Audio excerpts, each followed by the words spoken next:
Hello everyone, welcome to Thindamra. ఈరోజు మనం కోడిగుడ్డు టమాటా కర్రీ ఈజీగా టేస్టీగా ఎలా తయారు చేయాలో చూద్దామండి. ఈ కర్రీ అయితే చాలా బాగుంటుంది, చపాతీలోకి రైస్లో కూడా బాగుంటుంది. ఈ కర్రీ ఎలా తయారు చేయాలో చూద్దాం పదండి. స్టవ్ పైన ఒక దలసరి గిన్నె పెట్టుకోవాలండి. దాంట్లో ఒక 4 లేక 5 స్పూన్లు నూనె వేసుకోవాలి. ఈ నూనె కొంచెం వేడెక్కిన తర్వాత దీంట్లో కట్ చేసి పెట్టుకుని ఉల్లిపాయ ముక్కలు పచ్చిమిర్చి ముక్కలు వేసుకోవాలి. ఉల్లిపాయ ముక్కలు అంత చిన్నగా కట్ చేసుకుంటే కూర అంత టేస్టీగా ఉంటుందండి. ఉల్లిపాయ ముక్కలు తొందరగా వేగాలంటే కనుక దాంట్లో ఒక అర స్పూన్ ఉప్పు వేసుకోవాలి. ఉప్పు వేసి ఉల్లిపాయ ముక్కల్లో బాగా కలుపుతూ వేయించుకోవాలి. మాడిపోకుండా చక్కగా బాగా మగ్గే వరకు కలుపుతూ వేయించుకోవాలి. ఉల్లిపాయ ముక్కలు 2-3 నిమిషాలు బాగా వేగిన తర్వాత ఒక అర స్పూన్ అల్లం వెల్లిపాయ పేస్ట్ వేసుకోవాలి. అల్లం వెల్లిపాయ పేస్ట్ కూడా పచ్చివాసన పోయే వరకు వేయించుకోవాలి. 2 టమాటాలు ఇలా చిన్న చిన్న ముక్కలుగా కట్ చేసుకోవాలండి. టమాటా ముక్కలు ఎంత చిన్నగా కట్ చేసుకుంటే కర్రీ అంత టేస్టీగా వస్తుందండి. ఇలా చిన్నగా కట్ చేసిన టమాటా ముక్కలు కూడా ఉల్లిపాయ ముక్కలు వేసి టమాటా ముక్కలు బాగా మగ్గే వరకు వేయించుకోవాలి.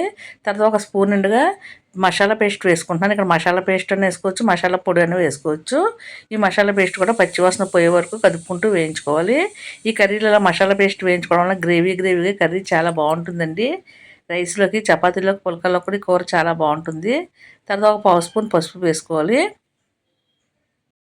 మీ టేస్ట్ తగ్గట్టుగా కారం యాడ్ చేసుకోవాలి. ఇక్కడ వస్తున్న పెద్ద స్పూన్ నిండుగా కారం వేసుకుంటున్నాను.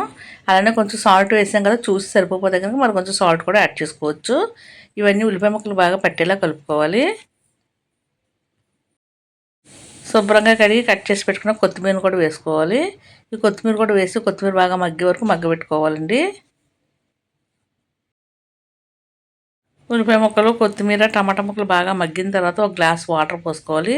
మరీ ఎక్కువ వేయని అవసరం లేదు, గ్లాస్తో చిన్న గ్లాస్ వాటర్ పోసుకుంటే సరిపోతుంది.